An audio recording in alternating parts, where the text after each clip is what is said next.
ملګرو دغه شعرونه ضمیر ته ډالۍ کومه، ډېر زیات مې ویلي دي، خو ضمیر ته په دې ډالۍ کومه چې د ده سترګو نظر بالکل نشته. دی بیا به زموږ د ضلع شانګلې دی او په پېښور کې زده کړې کوي، سبق وایي، کرکټ کوي. نو کرکټ ایونټس کې مې حصه لي، نور داسې پروګرامونو ایونټس کې حصه لي خپل د سکولو، او بیا په پېښور دغه رش کې دی تګ کوي، خو د ده نظر بالکل نشته. نو ضمیر جانه دغه دوه شعرونه دې تا ته ډالۍ وي چې د سختو به خبرو ته به شبه کول غواړي، ضرور خبره نه ده چې د شبه کول غواړي.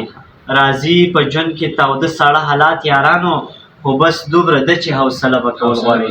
ډېر ښه ډېر. خو بس زه صرف ستا مننه یم، دا کافي ده چې ته راغلې او زما په یو میسج باندې چونکې پرون ماسخوتن زما هم هغه ضرورت هم زما لګو. دا د پښتون ولس ته پته چې زمونږ احساسات څومره یو بل سره تړلي دي.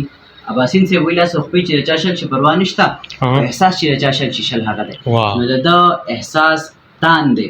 دی پرون تقریبا سر سے 11 یا د 11:30 نه بس ټایم و چې راته ما میسج وکړو چې آصف په داسې سبا لږ راشه او لږ زما لږ خپل پرسنلي کار و نو چې هغه وکړو. نو آصف بالکل ما ته نو نه وی دی راغی، د ده زه ډېره زیاته مننه کوم. ډېره زیاته مننه، ډېره زیاته.